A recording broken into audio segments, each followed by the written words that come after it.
Gente, física é uma ciência experimental, então eu estava até ansioso para chegar a essa nossa aula de associação de resistores para eu poder mostrar uma coisa aqui na prática. O que eu tenho aqui? Tenho nas mãos dois resistores, olha só, cada um deles com valor de resistência diferente. Vou aproximar aqui da câmera para você enxergar, vou dar o foco aqui, o código de cores desses resistores aí. Dê uma olhadinha aqui, olha só. Tá vendo? Pelo código de cores deles, é possível a gente identificar a resistência. Mas eu estou aqui com um multímetro digital, que tem também a função de ohmímetro, né? Então, eu vou medir agora a resistência desses dois resistores. São duas resistências diferentes, beleza? Vou medir aqui a do primeiro, então. 67.700, ou seja, 67,7 quiloohms é a resistência do primeiro resistor aqui, tá vendo? Vou medir agora a resistência do outro resistor. Qual que é o meu objetivo? Mostrar para vocês que aquelas fórmulas lá da associação em série e em paralelo funcionam de verdade. O outro resistor, 47,2 quiloohms, ou seja, 47.200 ohms, beleza? O que eu vou mostrar agora, então, é como que fica a resistência equivalente quando eu associo esses dois resistores em série e em paralelo. Vou mostrar primeiro a associação em série. Então, eu vou pegar um resistor aqui e ligar em série com o outro, tá vendo? Unindo as pontas aqui para que a corrente do multímetro passe através dos dois. Vou segurar no meio aqui os dois, só para ficar mais firme. A minha mão não interfere na resistência não, porque eu não estou encostando nos terminais. Então, olha só, 114,8, né? É a associação dos resistores em série, tá vendo? Em série, o que eu tenho que fazer com a associação, com a resistência de cada um deles? Somar, não é?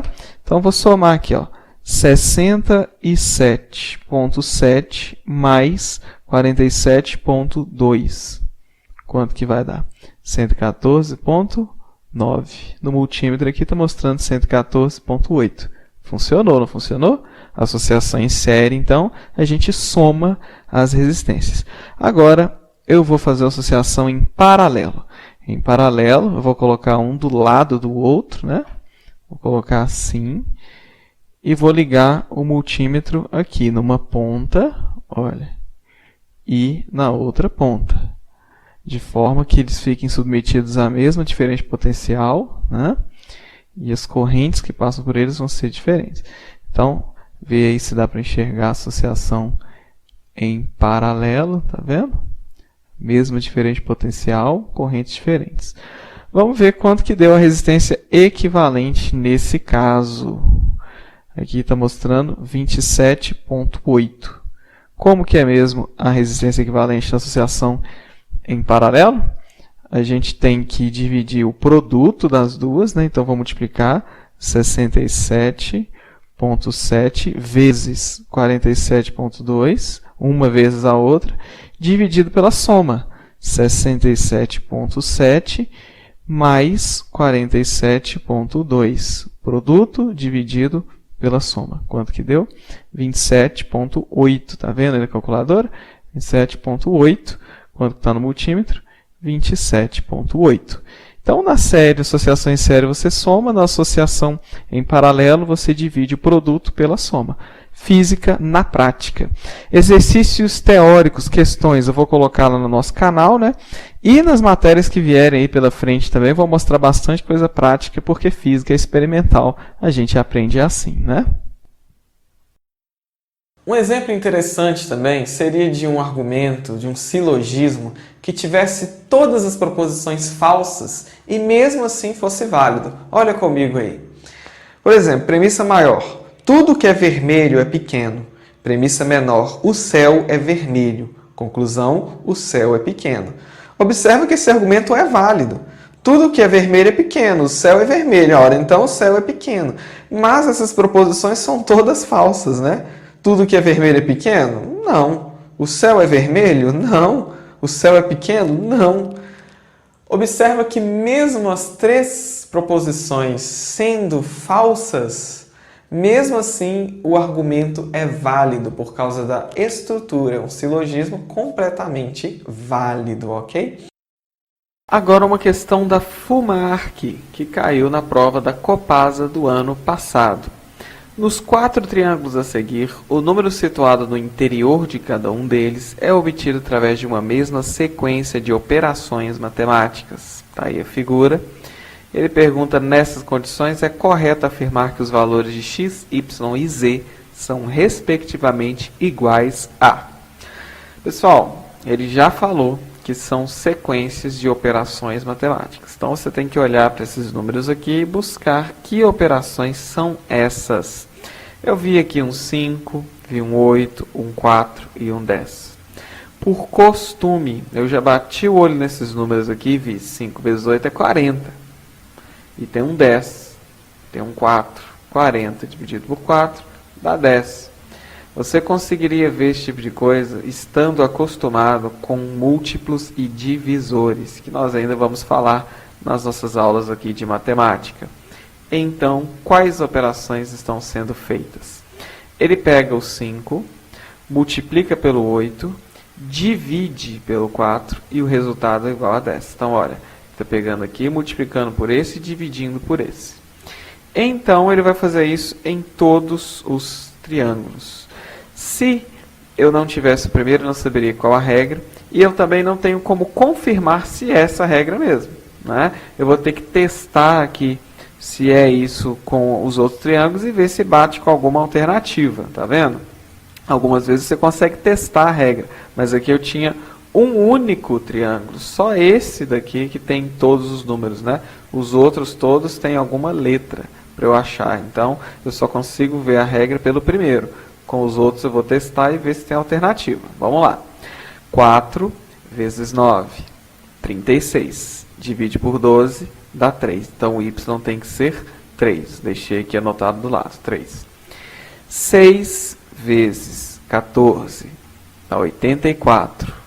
84 dividido por x tem que dar 12. 84, por quanto que eu tenho que dividir para dar 12? 84 dividido por 12, mesma coisa. Vai dar 7. 7 é o resultado representado aqui por x, beleza? No último triângulo, é um número z, que vezes 8, depois que eu divido por 16, dá 15. É claro que eu não vou ficar aqui adivinhando o número, eu vou fazer as operações ao contrário, tá certo? Se o resultado é 15, depois que eu dividir por 16, então antes era 15 vezes 16, ok? E aí dá um resultado que depois eu divido por 8, tá vendo que estou fazendo a operação ao contrário? 15 vezes, que é o contrário dividido, 15 vezes 16, depois eu divido por 8, aí eu vou achar aqui 30, 15 vezes 16, 240, 240 dividido por 8, 30 é o resultado que representa Z. Por último, tinha meio que uma pegadinha aqui, né? Ele perguntou os valores de x, y e z, e nos triângulos aqui a ordem é y, x e z, tá vendo? Às vezes confundiria um pouco, mas também não tem alternativa para misturar, para confundir não. Então, x, y, z. X é 7, y é 3 e z é 30. Qual alternativa que é? D de delta, beleza? Letra D é o gabarito da questão. Então, outra questão aí, já da FUMARC agora, né? Com operações fundamentais simples, tá vendo? Normalmente é isso aí que cai. O nosso assunto agora são os quantificadores lógicos. Saindo então a sequência dos padrões, vamos voltar um pouquinho para a lógica bem pura aí mesmo. Vamos falar dos quantificadores.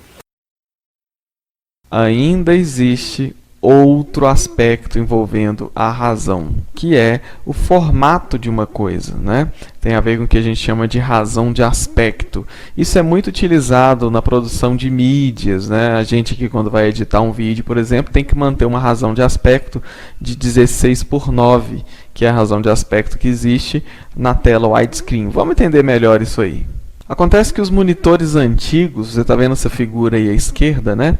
Tem uma televisãozinha antiga aí, eles usavam uma razão de aspecto de 4:3. Isso significa que o comprimento da tela ele é 4 vezes um certo número e a largura é 3 vezes um certo número. Na verdade, a razão entre o comprimento e a largura é de 4 para 3. Se, então, o comprimento da tela fosse 40 centímetros, por exemplo, a largura deveria ser 30. Se o comprimento da tela fosse 20, a largura deveria ser 15, de forma que sempre houvesse uma razão 4 para 3, ok? Já nos monitores modernos, que a gente chama de widescreen, né, nós temos a razão 16 por 9. O comprimento da tela ele está para 16, assim como a largura está para 9. Então, se o comprimento tiver 16 centímetros, a largura tem que ter 9. Se o comprimento tiver 32, que é o dobro, a largura tem que dobrar, ficar com 18. Vamos triplicar 16 por 9. Se o comprimento for 3 vezes 16, que é 48, então a largura tem que ser 3 vezes 9, que é 27. De forma que a razão de aspecto, tá vendo? Ela é constante. Um ciclista percorre 150 km em 4 dias, pedalando 3 horas por dia. Em quantos dias faria uma viagem de 400 km pedalando 4 horas por dia? Então, nós temos o que aí nessa questão? Nós temos um ciclista que percorre uma certa quantidade de quilômetros, né, pedalando certa quantidade de horas por dia, não é isso? E ele quer saber, então, quantos dias seriam necessários. Então, ele está relacionando 3 grandezas agora. Ele relaciona quilômetros com horas por dia com dias. Ele diz que são 150 quilômetros que esse ciclista percorre, pedalando 3 horas por dia, não é isso? E ele faz esse percurso em 4 dias, né? Agora, em quantos dias, x, ele faria uma viagem de 400 quilômetros, ok? Pedalando 4 horas por dia. Então, aí, as 3 grandezas já preenchidas. Qual que é a diferença dessa regra de 3 para outra? A quantidade de grandezas, né? Agora eu vou ter mais de uma proporção, vou ter várias proporções, né? E que são as várias colunas que tem, né? E com uma grandeza desconhecida, mas continua sendo uma, tá vendo? Regra de 3 só pode ter um x aqui, né? Agora eu vou fazer as setas. Aí vai valer aquela dica que eu falei para vocês, que é fazer a seta primeiro na coluna que tem x. Se é para cima ou para baixo, tanto faz. Eu vou fazer para cima.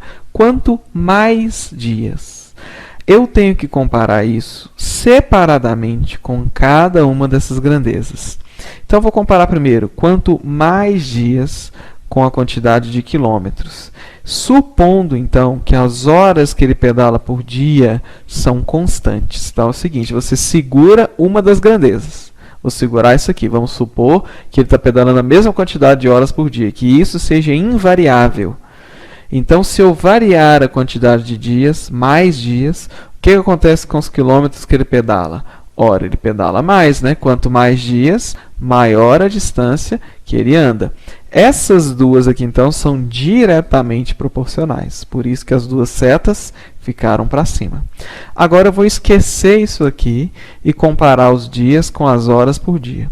Quando eu digo que eu vou esquecer isso daqui, eu estou, na verdade, supondo que ele está fazendo a mesma viagem, que a distância que ele quer percorrer seja a mesma, comigo variando só essas duas. Então, para andar a mesma distância, quanto mais dias, ele precisa pedalar mais ou menos horas por dia? Ele precisa pedalar menos horas por dia. Porque para percorrer uma certa distância, que eu estou considerando constante, quanto mais dias, menos horas por dia ele precisa. Ou, quanto menos horas por dia ele pedalar, mais dias ele vai gastar para cobrir essa distância. Com isso, eu já tenho a relação entre as 3 grandezas. O que eu vou fazer agora? Vou armar a proporção, tá certo? Outra dica, comece armando a proporção pela coluna que tem o x. Então, eu vou fazer x sobre 4. Eu fiz cauda da seta sobre ponta da seta.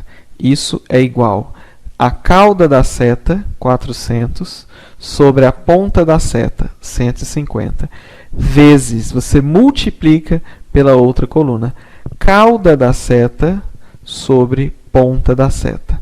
cauda sobre ponta é igual a cauda sobre ponta vezes a cauda sobre a ponta. Montou isso aqui? Agora é só partir para os cálculos, beleza? Vamos para as simplificações. 400 eu simplifico com 4. Divide por 4 ambos. Vai ficar aqui 100, aqui vai ficar 1. 150 com 3. Divide por 3. Aqui vai ficar 50. Aqui vai ficar 1. E eu tenho aqui, então, essa multiplicação mais simples. 100 vezes 1, 100. 50 vezes 1, 50. Que eu posso simplificar de novo, né? 100 sobre 50, se eu dividir por 50, vai ficar 2 sobre 1. E aí minha vida ficou fácil demais, porque x vezes 1, que é x, é igual a 4 vezes 2, que é 8. E morreu a questão. 8 dias é o que esse ciclista vai demorar para pedalar os 400 km. Tem outro jeito? Claro que tem. Olha só. Se esse ciclista está pedalando 4 dias, 3 horas por dia, então ele está pedalando 12 horas no total. Concorda comigo? Porque são 4 dias, ele pedalou 3 dias, 3 horas por dia, né? Durante 4 dias. Então ele pedalou um total de 12 horas. Com isso, ele percorreu 150 km. Então, quantos quilômetros que ele percorre a cada hora? 150 quilômetros dividido pelas 12 horas que ele demorou para fazer esse percurso, não é? Então, eu vou simplificar aqui, ó, vou dividir por 3, vai ficar 50 sobre 4. Vou dividir por 2, vai ficar 25 sobre 2, que é 12,5, ok? Então, ele anda a 12,5 km por hora. E ele quer percorrer 400 km. Então, vou pegar 400 e vou dividir por 12,5. Não, mas isso vai dar trabalho, vai. Então, em vez de dividir por 12,5, eu vou dividir por 25,2. 25 sobre 2, desculpa, que era a fração que deu aqui. Então, vai ficar 400 vezes 2 sobre 25. 25 aqui, né? Vou simplificar aqui, dividindo por 25. Aqui vai ficar 1.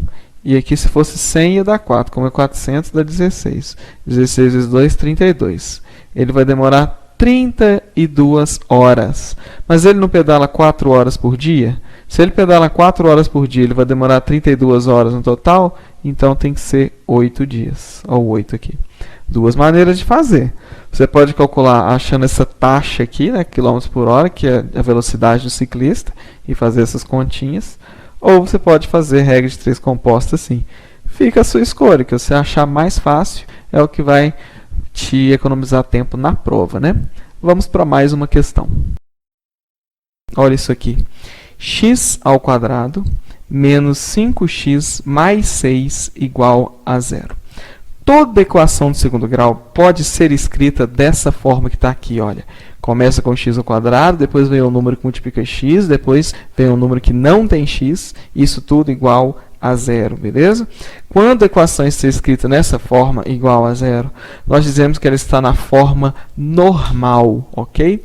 Quando ela está na forma normal, o coeficiente de x ao quadrado nós chamamos de a. Nesse caso aqui não tem ninguém, então a aqui é igual a 1. O coeficiente que multiplica x elevado a 1, nós chamamos de b. Então, b aqui é igual a menos 5.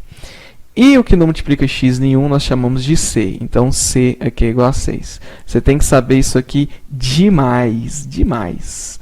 Toda equação de segundo grau, ela tem o formato ax ao quadrado mais bx mais c igual a 0.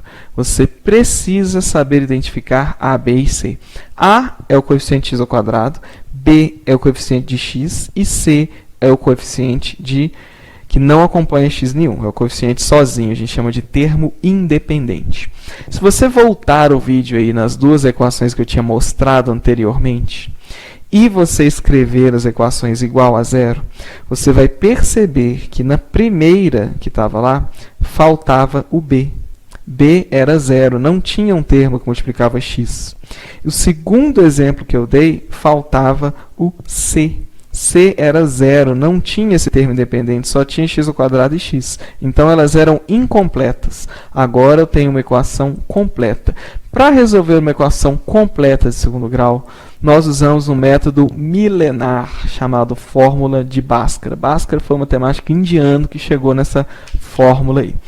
O que Bhaskara falou para a gente? Ele falou que se você quiser resolver uma equação de segundo grau dessa forma aqui, você vai fazer o seguinte: x, que é o que você está procurando, é igual a menos b mais ou menos a raiz de delta sobre 2a.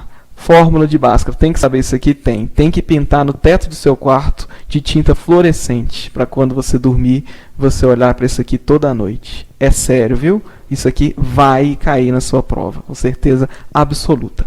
Fórmula de Bhaskara te permite encontrar o valor de x, a solução da equação, simplesmente sabendo os coeficientes b e a, tá vendo? E o c também vai entrar na jogada. Ah, mas tem esse negócio esquisito aqui, esse tal de delta.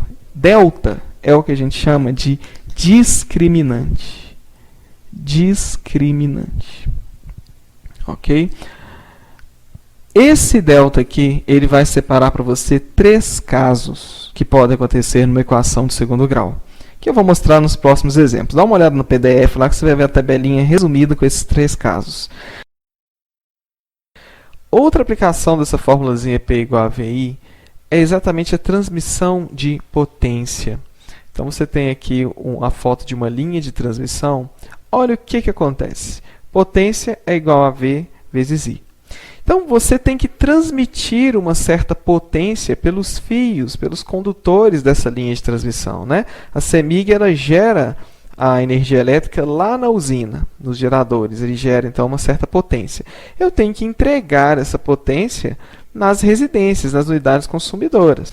Então, ela vai transmitir uma potência através desses condutores. Essa potência é a tensão na rede vezes a corrente que atravessa a rede, tá? Então, eu tenho o seguinte, vamos dizer que eu quero uma certa tensão. Então, basta fazer V vezes I. Eu posso usar uma tensão baixa e uma alta corrente. Na hora que eu multiplico as duas, dá a potência que eu quero, ok? Ou eu posso usar uma alta tensão e uma baixa corrente. Acontece que se eu usar uma baixa tensão, então vou ter que usar uma alta corrente, a corrente sendo alta nesses condutores vai fazer com que haja bastante dissipação de energia por efeito Joule. Altas correntes atravessando um condutor vão provocar o aquecimento desse condutor e eu vou estar perdendo potência. Para que isso não aconteça, a gente não transmite potência numa linha de transmissão a baixa tensão e alta corrente. Não, a gente faz o contrário. Alta tensão e baixa corrente. Por este motivo, as linhas de transmissão são de alta tensão. Porque quanto maior a tensão, menor a corrente que você precisa para transmitir aquela potência. Já que se eu multiplicar as duas, eu tenho P, né? Mas por causa do risco da alta tensão, né, quando chega na casa da gente, aí existem as subestações, né? Isso que vão rebaixar a tensão. Para a gente entender melhor então, essa coisa de transmissão de potência, eu vou dar aqui alguns exemplos. Você já observou que os fusíveis que tem no quadro elétrico de um carro, eles têm uma capacidade bem mais alta do que os disjuntores que tem na casa da gente? Repara aí, no carro você tem fusível de 30, 40, até 60 amperes. São fusíveis com altas correntes, suportam correntes altas. Na casa da gente, se você abrir o quadro lá de luz, você vai ver disjuntores de 10, 15, 20 amperes. No chuveiro vai ser de 40 amperes, né? No carro são bem mais altas as correntes. Por quê? Olha, para você acionar o motor de arranque do carro, ele precisa de um pico de potência de mais ou menos 1.800 watts. É uma potênciazinha boa aí para fazer o motor virar, ok? Acontece que a bateria do carro ela fornece 12 volts, né? Baixa tensão. Então, você precisa de uma corrente alta. A corrente no motor de arranque, logo na hora da partida, chega a atingir picos de 150 amperes. Isso aqui é muita corrente, gente. Por isso que o rádio do carro até desliga, né? Quando você aciona o motor de arranque. O farol dá aquela baixada ali. Porque toda a corrente vai para os fios do motor de arranque, que são cabos grossos. Se você reparar, tem uns carros mais antigos que os cabos de motor de arranque nem são cabos, eles são maciços, eles são de metal maciço, para aguentar uma corrente de 150 amperes. Para você acender um farol do carro de 60 watts, já que a bateria só fornece 12 volts, você precisa de 5 amperes de corrente. 60 watts vai demandar 5 amperes de corrente. Agora, na casa da gente, uma mesma lâmpada aí de 60 watts, né, uma lâmpada incandescente de 60 watts, como a rede tem 110 volts, olha aqui a corrente que ela vai demandar, 0,55 amperes, né? 10 vezes menos praticamente, porque a tensão é 10 vezes maior, tá certo? Quanto maior a tensão, menor é a corrente que você precisa para atingir uma certa potência, ok? Quanto menor a tensão, maior a corrente que vai ser necessária, ok? Então, guarda bem esse conceito aí, P é igual a VI. Pessoal, chegamos então ao fim da nossa aula de hoje. Eu espero que vocês tenham aprendido aí bastante coisa sobre potência. Fique ligado lá no nosso canal, os exemplos que eu dei aí são assuntos que caem na prova, mas eu vou colocar mais questões lá, beleza? Um abraço e vejo você na nossa próxima aula.